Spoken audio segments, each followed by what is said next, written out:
सो hello बच्चों, welcome back to our channel. बच्चा आज आपके सामने यहाँ पर लॉज ऑफ मोशन के सारे सवाल है जो आपसे जेई मेन 2019 में पूछे गए थे। इसका ये जो प्रिंटेबल फॉर्मेट का क्वेश्चन पीडीएफ है, आप इसको डाउनलोड कर सकते हैं। डाउनलोड करने का 4 सिंपल सा स्टेप है, आप इसको फॉलो कीजिए। You will be able to access every single PDF over there. आपको नीचे डिस्क्रिप्शन बॉक्स में हर चैप्टर का एक प्लेलिस्ट का लिंक मिलेगा, जिसके अंदर आपको उस चैप्टर का concept video, revision video, PhD video, 2020 से लेकर 26 के एवरी सिंगल क्वेश्चन का डिस्कशन, अलोंग विथ आपको डिस्क्रिप्शन बॉक्स में सिलेक्टेड प्रीवियस ईयर क्वेश्चन का भी प्लेलिस्ट मिलेगा, जिसके मदद से आप अपनी प्रैक्टिस को और बेहतरीन कर सकते हैं। ठीक है, चलिए शुरू करते हैं।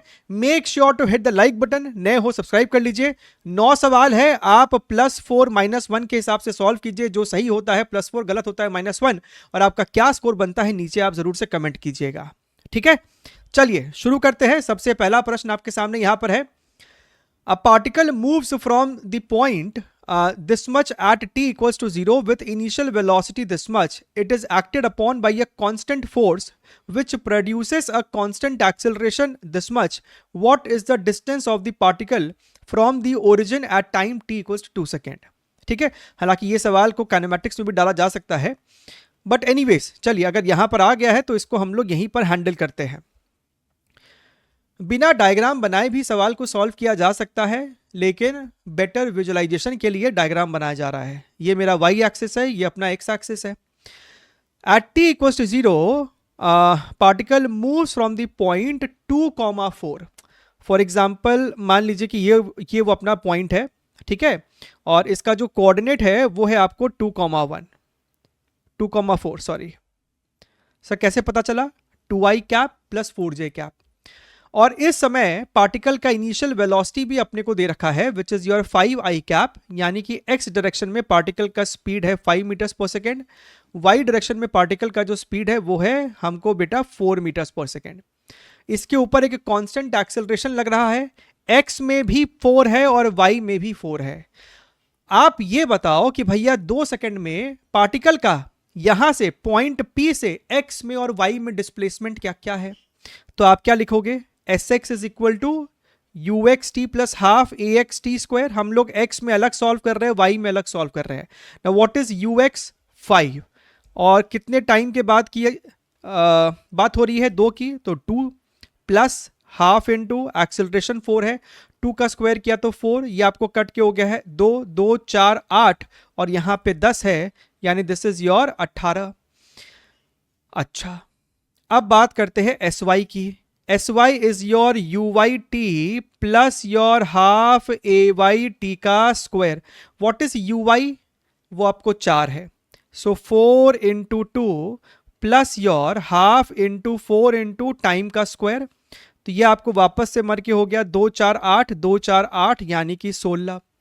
तो हमको सर समझ में आ रहा है कि 2 सेकंड बाद जो पार्टिकल है, लेट अस से पार्टिकल आपको कहीं यहां पर है, Q पॉइंट पर है, तो पार्टिकल का x में डिस्प्लेसमेंट हुआ है 18। समझ रहे हो? यहां से यहां का जो डिस्टेंस है ना, ये आपको 18 है, और पार्टिकल का y में जो डिस्प्लेसमेंट हुआ है दैट इज योर 16। तो अगर मैं आपसे पूछूं कि भैया Q पॉइंट का अब कोऑर्डिनेट्स क्या क्या है, तो भैया Q पॉइंट का कोऑर्डिनेट्स क्या हो जाएगा? ये वाला चीज आपको ऑलरेडी 2 मीटर है, राइट? सो 18 प्लस 2 कितना हो जाएगा आपको? 20, सो 20, और अगर तुम ध्यान से देखो तो ये वाला जो डिस्टेंस है वो आपको ऑलरेडी कितना है? 4, तो 16 प्लस 4 इज ऑल्सो योर 20। तो Q पॉइंट का तुमको कोऑर्डिनेट्स मिल गया है। तो हमसे पूछ रहा है what is the distance of the particle from the origin. तो भैया इस Q पॉइंट का ओरिजिन से दूरी आपको कितना होगा? तो भैया 20 और 20 का, भैया आप समझिए, आपको ये 20 है, ये 20 है, तो ये हाइपोटेनस नहीं निकाल लोगे? 20 स्क्वायर प्लस 20 स्क्वायर का under root, which is your 20 root 2, option number B. ये तो हम प्रॉपर विस्तार पूर्वक डायग्राम बना के कर रहे हैं, बिना डायग्राम बनाए भी बच्चा अगर प्रैक्टिस अच्छी है तो आप इसको बड़ी आसानी से निकाल ले जाओगे। चलिए ध्यान दीजिए, अगर डायग्राम क्लैरिटी से नहीं समझ में आ रहा है तो आइए हम इसको एक बार रीड्रॉ कर देते हैं आपके लिए। आपके पास इस प्रश्न में एक इंक्लाइंड प्लेन है और एंगल ऑफ इंक्लिनेशन जो है वो 45 डिग्रीज है, ठीक है। यहां पर एक ब्लॉक रखा हुआ है and there is friction friction है क्या सवाल में, एक बार चेक कर लेते हैं। ये हमको 10 kg है। हमसे कहता है it is kept on a rough inclined plane, a force 3 newton is applied on the block downward direction में, the coefficient of static friction between the plane and the block is 0.6. What should be the minimum force of minimum value of force P such that block does not move downward. अब सुनना, यहां पे कहता है a force of 3 newton is applied on the block, और अभी ये जो 10 kg का ब्लॉक है वो आपको रेस्ट पर है। A block of mass 10 kg is kept on a rough incline plane, इतना static friction between blah blah blah blah blah. ठीक बात है सर। अच्छा, आइए, ये आपने अप्लाई कर दिया इसके ऊपर 3 न्यूटन। 3 न्यूटन के अलावा ब्लॉक पे और कौन कौन से फोर्सेस लग रहे हैं? एक तो 10 kg का आपको लिखना पड़ेगा mg साइन थीटा, इधर mg कॉस थीटा, और इधर आपको हो जाएगा नॉर्मल। ये मेरा नॉर्मल हो गया है। और mg कितना हो जाएगा? mg is 10 into gravity, gravity बोलता है कि 10 ही ले लो, तो ये हो गया 100। सो बाय द वे 100 cos 45 या 100 sin 45 सेम ही वैल्यू आएगी, and that would be your 50√2, है कि नहीं? 100 बाई 1/√2, तो यहाँ पे आपको बचेगा 50√2, और ये भी आपको हो जाएगा 50√2। ठीक बात है सर। कोएफिशिएंट ऑफ फ्रिक्शन है 0.6। कहने का मतलब है कि भैया फ्रिक्शन जो है ये दोनों फोर्सेस के वजह से ये नीचे गिरने की कोशिश कर रहा है, और हमको कहता है कि एक एक्सटर्नल एजेंट ने भी फोर्स लगाया है P such that the block does not move downward. हम नहीं चाहते कि ब्लॉक नीचे गिरे। अगर ब्लॉक नीचे गिरने की टेंडेंसी रख रहा था तो फ्रिक्शन ऊपर लग रहा होगा। ठीक बात है सर। एक बार के लिए मान लो कि ये P नहीं है, मैक्सिमम फ्रिक्शन कितना लग सकता है? That is your mu into normal. Mu की वैल्यू 0.6 है और नॉर्मल की वैल्यू 50√2 है। अच्छा, दिस इज योर 30√2। अगर तुम ध्यान से देखो तो आगे लगने वाला फोर्स इससे तो काफी ज्यादा है। इसका मतलब है कि किसी को इधर और फोर्स लगाना पड़ेगा ताकि ये ब्लॉक जस्ट रेस्ट पे आ जाए, और हमें मिनिमम फोर्स लगाना है यहां पर। तो भैया P की मिनिमम से मिनिमम वैल्यू क्या हो सकती है? आप फोर्स बैलेंस कर दो। P plus friction is equal to your 50√2 plus your 3, right? Friction की वैल्यू को उधर ले जाओ, 30√2 को, इसको जब उधर लेके जाओगे तो 50√2 minus 30√2 would be your 20√2 plus your 3, and 20 into 1.4 ही रख दो फिलहाल के लिए, तो ये आपको हो जाएगा कितना? 28 प्लस 3 विच इज 31, यानी कि आंसर 31 के आसपास होना चाहिए, and 32 is the closest one over here. आप यहाँ पे 1.414 तक ले जाओ, the closest possible answer would be your option number A. Clear है? चलिए आगे बढ़ते हैं, अगला सवाल देखते हैं, क्वेश्चन नंबर 3 देखिएगा। A mass of 10 kg is suspended vertically by a rope from the roof. When a horizontal force is applied on the rope at some point, the rope deviated at an angle of 45 degrees at the roof point. If the suspended mass is at equilibrium, the magnitude of force applied is how much? So, पहले क्या situation था? पहले आपको बस एक मास एक धागे के साथ सस्पेंडेड था, ये आपको धागा हो गया और यहां पर आपको वो मास हो गया। मास है आपको 10 kg का। अब आपने कहीं यहां पर फोर्स लगाया, एक कांस्टेंट फोर्स लगाया, जिस कारण से सेटअप जो है वो कुछ इस प्रकार का हो गया है, ऐसा। दिस इज योर 10 kg, और इस पॉइंट पर एक कांस्टेंट फोर्स राइट साइड लग रहा है आपको। ठीक है, वही फोर्स हमसे पूछा है। ये फोर्स इस प्रकार का लग रहा है, इतनी वैल्यू का लग रहा है, जिस कारण से यहां पर एंगल आपको 45 डिग्रीज हो गया है। ठीक बात है। तो आपसे ये फोर्स F पूछ रहा है, ये 10 है, ग्रेविटी भी 10 है, यानी यहां पर अगर हम इस पॉइंट का ही FBD बना देना तो आपको समझ में आएगा कि इस पॉइंट पे आपको एक फोर्स F लग रहा है, एक फोर्स आपको इस मास का वेट लग रहा होगा which is mg, that is your 100 Newton, और एक आपको यहां पर लग रहा होगा धागे का टेंशन T। ठीक बात है सर। अच्छा, राइट। देखो एक बच्चा बोलेगा कि सर यहाँ पर भी तो धागे का टेंशन टी ही है। बिल्कुल सही बात है, यहाँ पर तुम अगर टेंशन T1 दिखा रहे हो तो यहाँ पर भी टेंशन T1 दिखाओगे और T1 इस बॉडी के वेट के बराबर है which is 100 Newton. So basically ये जो 100 न्यूटन है वही आपको टेंशन T1 है वहां पर। खैर, हैविंग सेड दैट, आपके पास ये सारे एंगल्स है।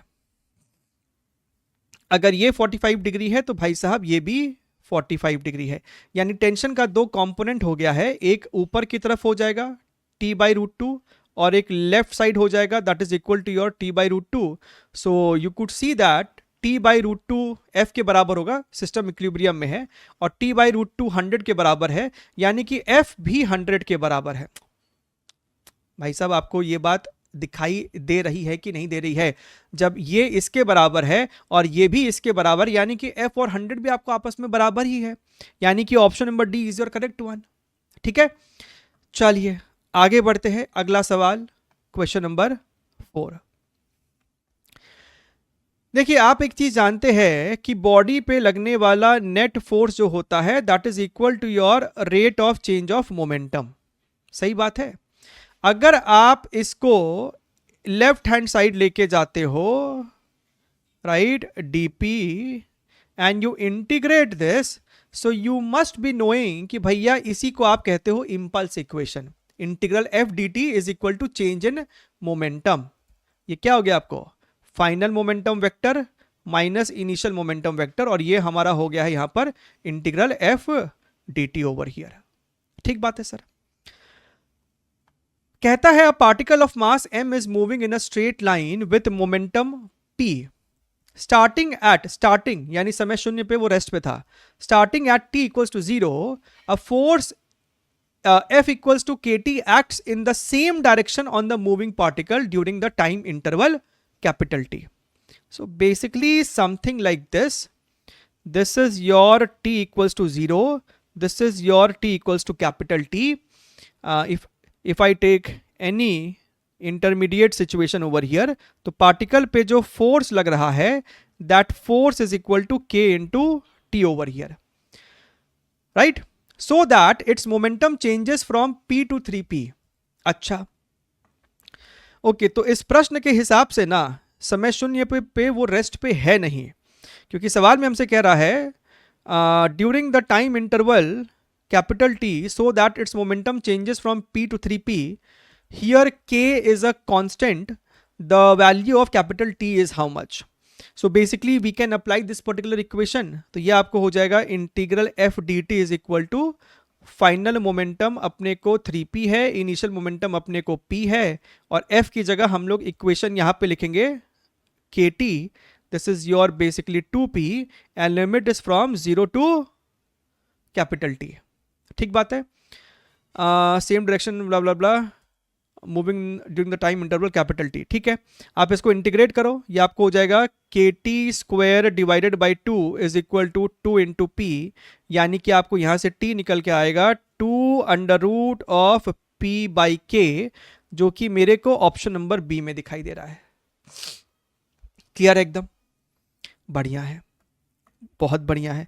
चलिए ध्यान से देखिए क्वेश्चन नंबर 5। यहां पर क्या कह रहा है, look here very very carefully. ये एंगल अपने को 30 डिग्रीज दे रखा है, यहां पर एक मास है आपको, और इस मास का वैल्यू नहीं दिया है तो इसको हम लोग m पकड़ लेते हैं फिलहाल के लिए। A block kept on a rough inclined plane as shown in the figure remains at rest up to a maximum force 2 newton down the incline plane. ये 2 न्यूटन, देखो ये और ये दोनों फोर्स एक साथ नहीं लग रहा है, पहले सिर्फ इसकी बात कर रहे हैं हम लोग। सबसे पहले तो भैया mg sine theta mg cos theta draw करो। mg sine theta mg cos theta normal, सही बात है, ये हो गया। अच्छा, ग्रेविटी की वैल्यू हमारे पास यहां पर 10 है, तो आपको ये हो जाएगा mass into 10 which is 10m, और यहां पर होगा 10m sign 30 degree, which means ये वाला फोर्स 5m है और ये वाला फोर्स 5√3 इंटू m है। ठीक बात है सर। अच्छा, अभी क्या हो रहा है, अगर कोई भी तुम और फोर्स ना लगाओ तो ये बॉडी पे डाउनवर्ड फोर्स लग रहा है, जिसके वजह से फ्रिक्शन ऊपर लगता। ठीक बात है सर। और हमसे सवाल में कोएफिशिएंट ऑफ फ्रिक्शन ही पूछ रहा है।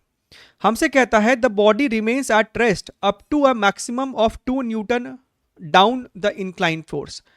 तुम down the incline maximum 2 newton लगा पा रहे हो ताकि बॉडी तुमको रेस्ट पे रहे।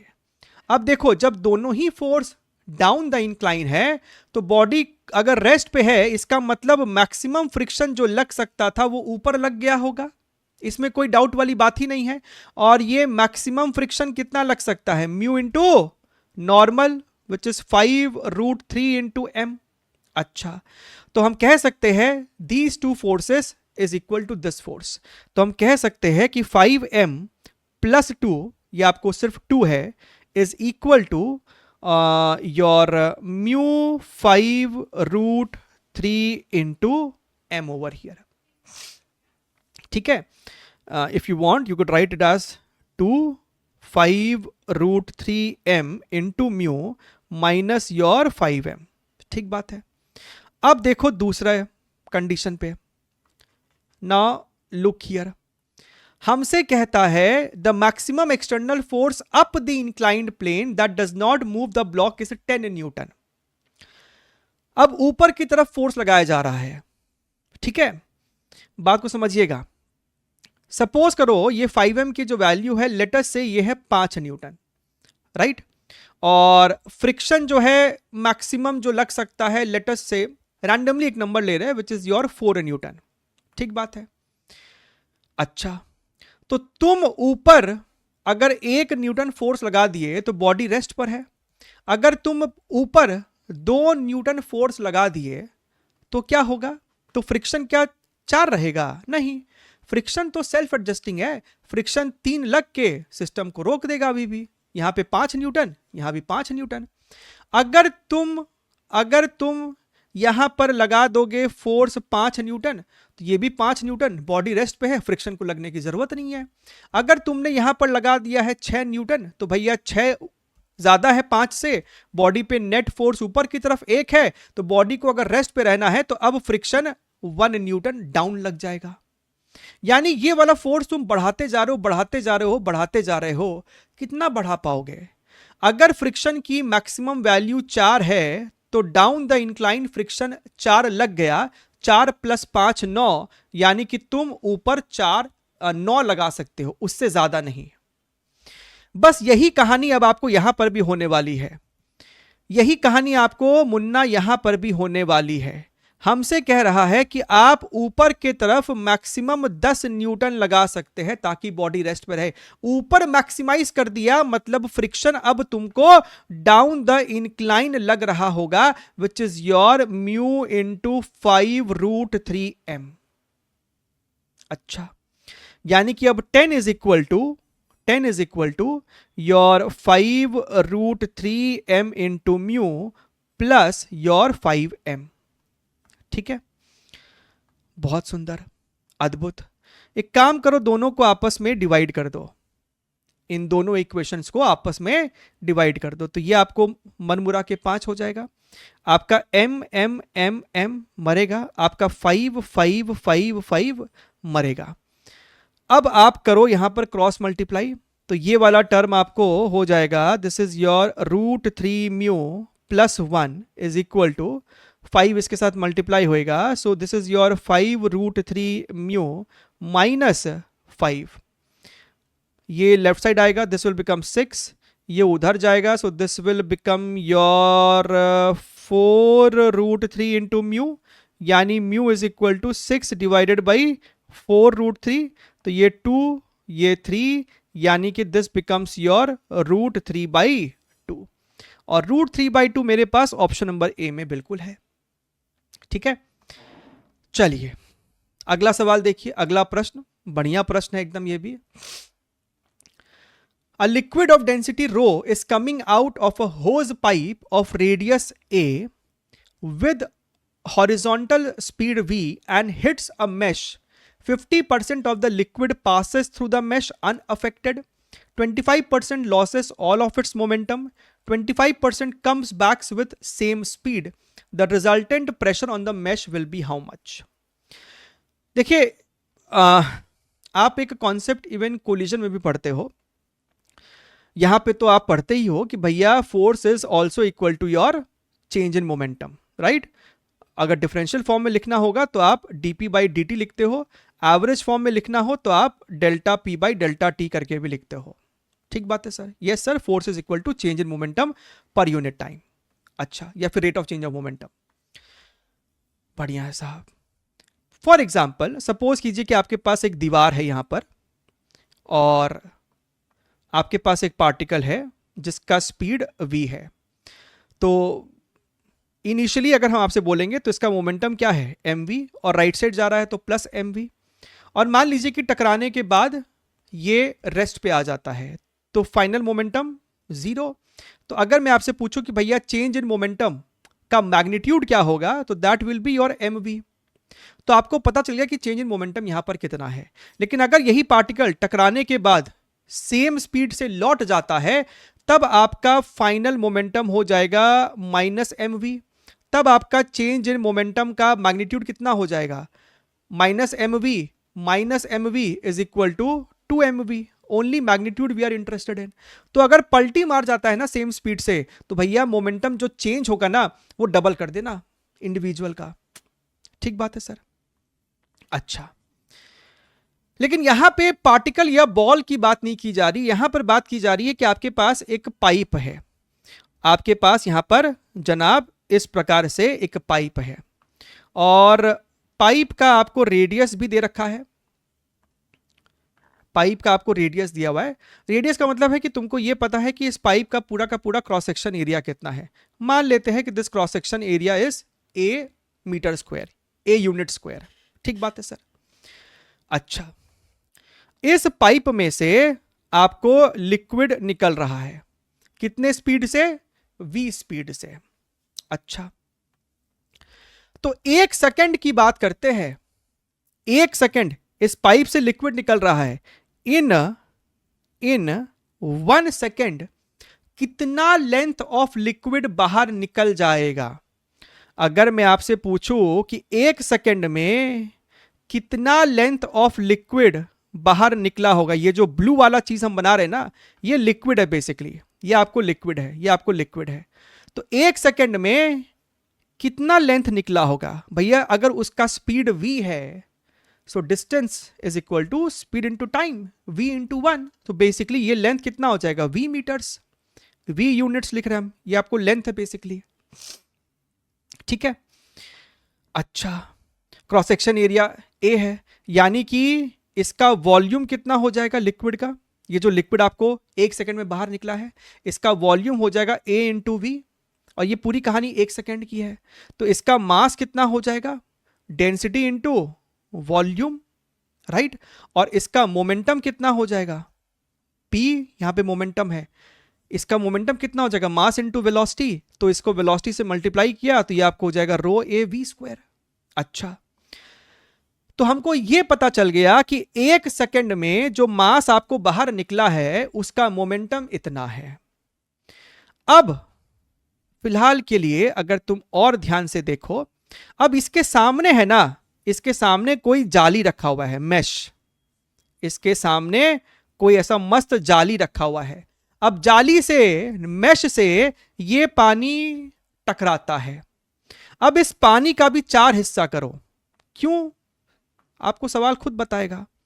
इस पानी का 4 हिस्सा कर रहे हैं हम, 3 हिस्सा कर रहे हैं बेसिकली, नॉट 4 हिस्सा।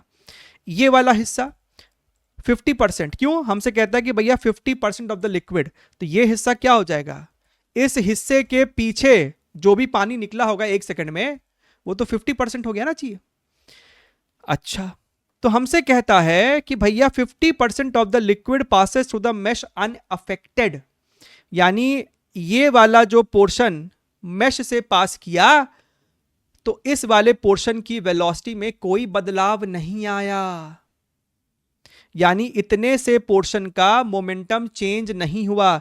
इतने से पोर्शन का जब मोमेंटम ही चेंज नहीं हुआ तो ये उस जाली पे कोई फोर्स नहीं लगा रहा है।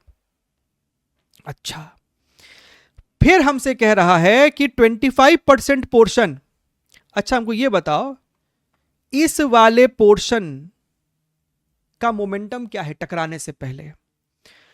Total A cross section, total का मोमेंटम था इतना, तो 25% का मोमेंटम कितना हो जाएगा? रो ए वी स्क्वायर अपॉन 4।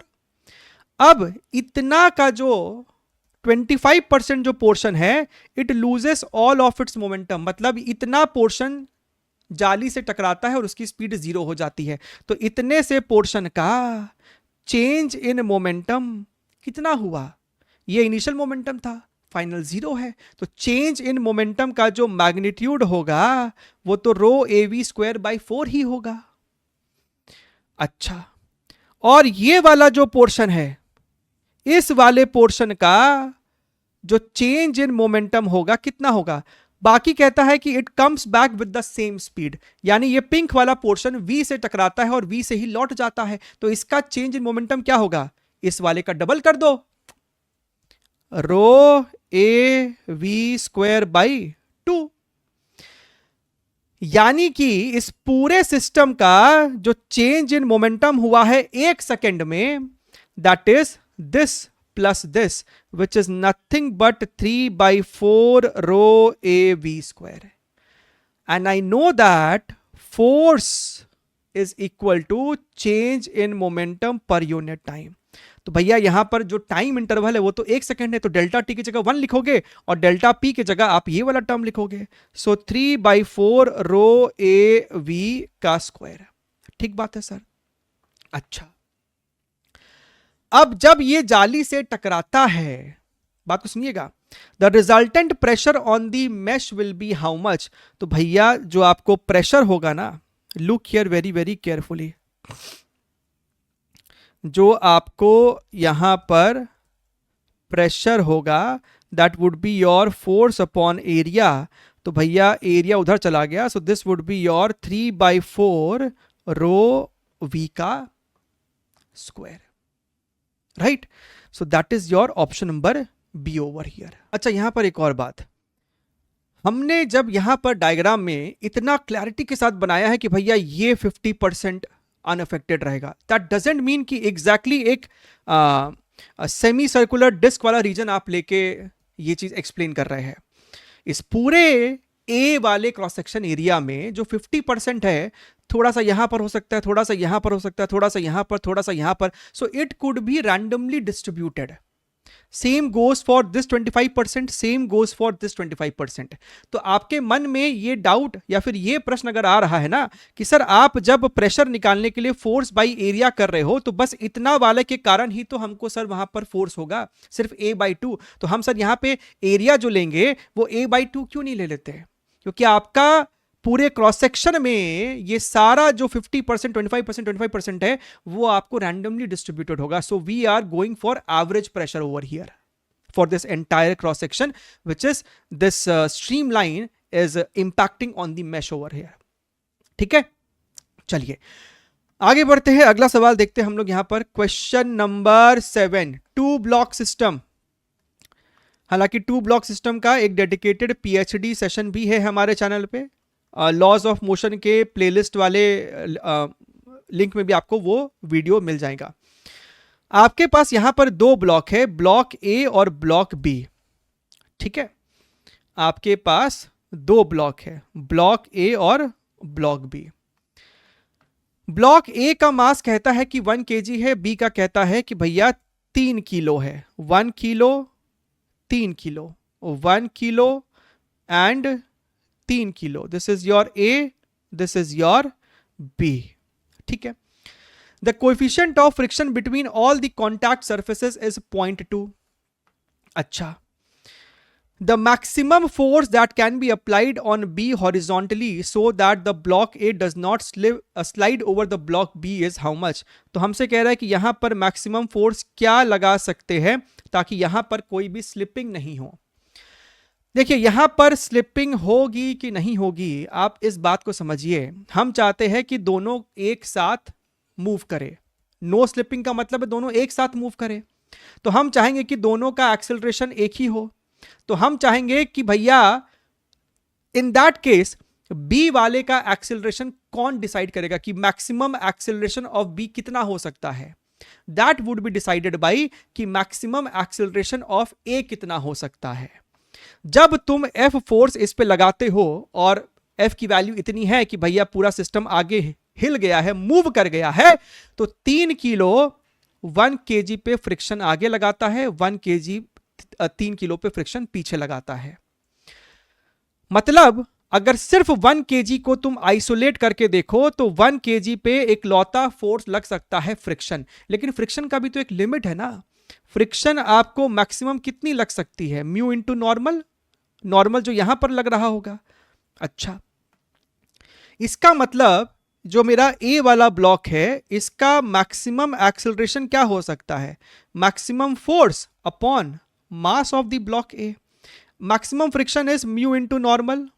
अच्छा, what is normal over here, वो तो सर इस ए वाले ब्लॉक के वजन के बराबर होगा, which is your m A into gravity, वही मेरे को नॉर्मल के बराबर है।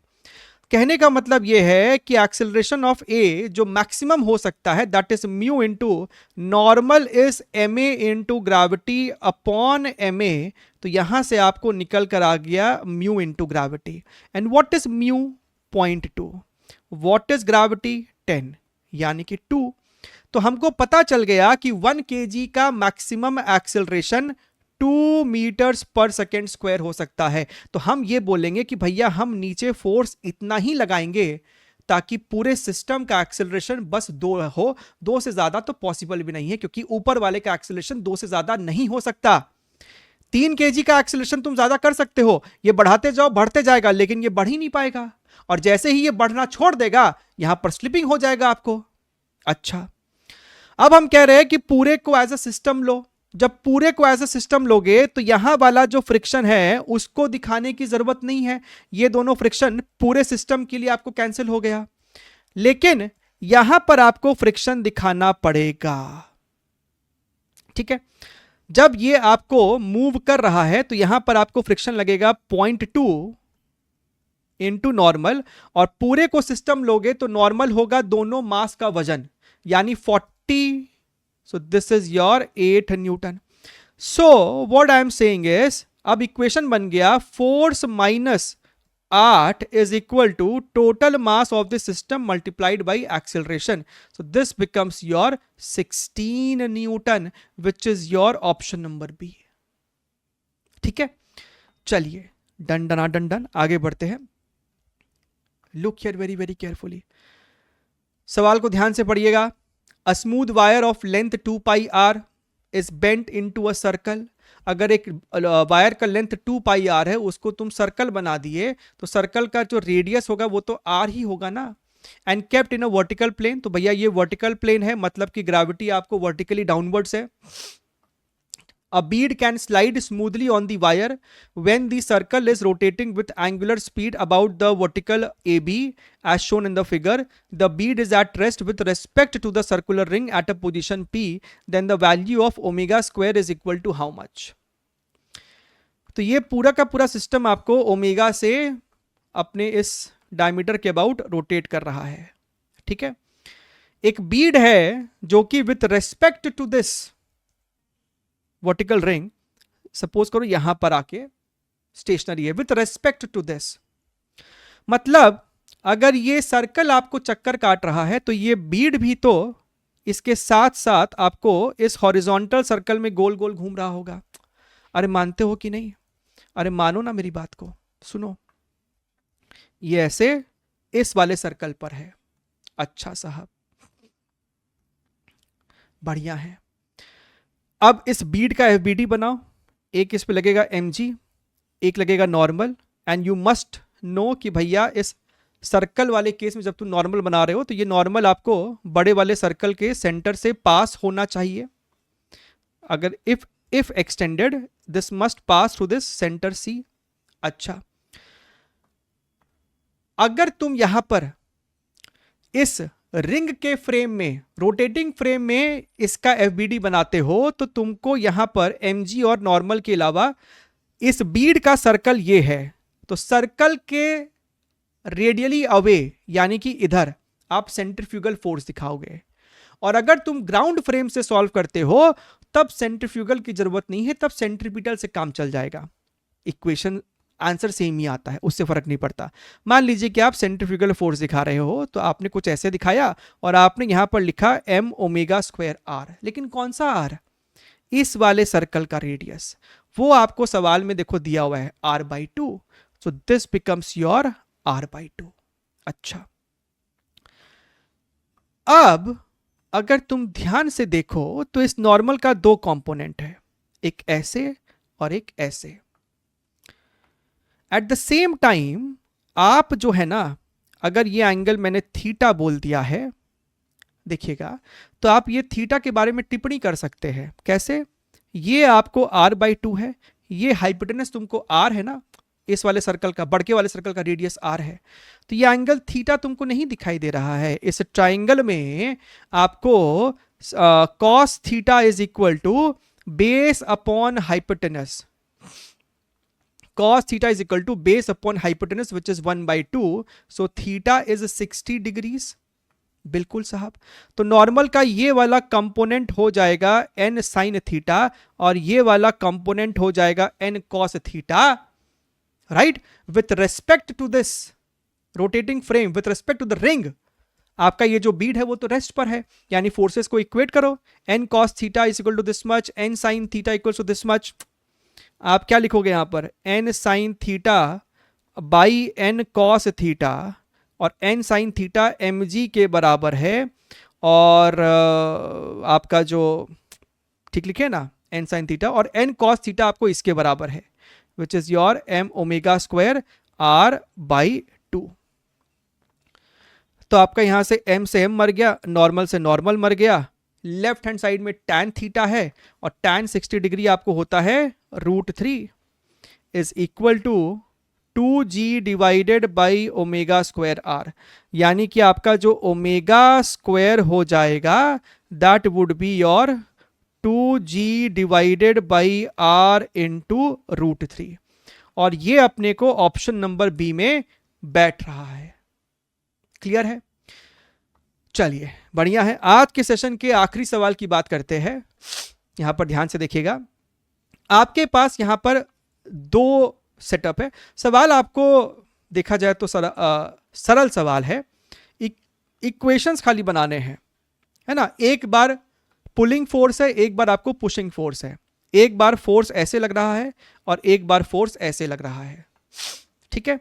दोनों बार ही फोर्स का जो वैल्यू है वो आपको 20 न्यूटन है, दिस इज योर 20 न्यूटन, ये भी हमको 20 न्यूटन है, और जो एंगल है वो भी आपको दोनों ही बार सेम है, this angle is 30 degrees, this angle is also 30 degrees. ठीक बात है सर। हमसे इस सवाल में दोनों case A and case B, body का मास 5 किलो है, एक बार पुश किया जा रहा है इस वाले केस ए में, this is your case A, this is your case B, the coefficient of friction is 0.2, the difference between the acceleration of block in case B and A is how much. So basically दोनों के acceleration का difference चाहिए अपने को। 20 का निकालो component, इधर की तरफ कितना आएगा, 20 cos 30 डिग्री यानी 20 into √3/2, this would be your 20 √3 and this would be your 10 Newton. ठीक है, इस 20 का भी हॉरिजॉन्टल डायरेक्शन में तो 10 √3 ही आएगा, लेकिन यहाँ पे वर्टिकली अपवर्ड आ जाएगा अब 10 न्यूटन। इसके अलावा बॉडी का अपना mg होगा 50 न्यूटन, यहाँ पर भी बॉडी का अपना mg होगा 50 न्यूटन। अच्छी बात है सर। यहाँ पर भी बॉडी का आपको नॉर्मल होगा, यहाँ पर भी आपको बॉडी का नॉर्मल होगा। अगर तुम ध्यान से देखो तो फॉरवर्ड फोर्स इतना है, तो forward force body has a tendency to move towards right, तो फ्रिक्शन पीछे लगा। फ्रिक्शन कितना लगेगा आपको, म्यू इंटू नॉर्मल। भैया ये नॉर्मल कितना होगा, normal plus 10 is equal to 50, यानी normal is 40, this is your 40, तो ये आपको हो जाएगा 8। तो फ्रिक्शन यहां पर लग रहा है 8, और मैक्सिमम लग गया होगा अपना फ्रिक्शन यहां पर, क्योंकि आगे वाला फोर्स ज्यादा है, देख लो। अच्छा, यहां पर normal is equal to 50 plus 10 60, so 60 into 0.2 is 12। तो यहां पर आपको फ्रिक्शन जो लग रहा है वो लग रहा है 12। अच्छा, तो अगर मैं ध्यान से देखूं तो केस बी में जो एक्सेलरेशन है that is equal to net force which is your 10√3 minus 8 divided by mass of the body. और केस बी ए में net force is 10√3 minus your 12 upon your mass. So what is my dear friend A B minus A A? अगर हम this minus this करेंगे तो आप 5 को LCM ले लोगे, ये आपको हो जाएगा 10√3 माइनस 8 माइनस 10√3 प्लस 12। ठीक बात है, तो ये दोनों अपने को मर जाता। 12 minus 8 is how much? 4/5। So this turns out to be your 0.8 which is your option number C. Clear है? ध्यान रखिए। Take care, wish you all the very best and bye bye.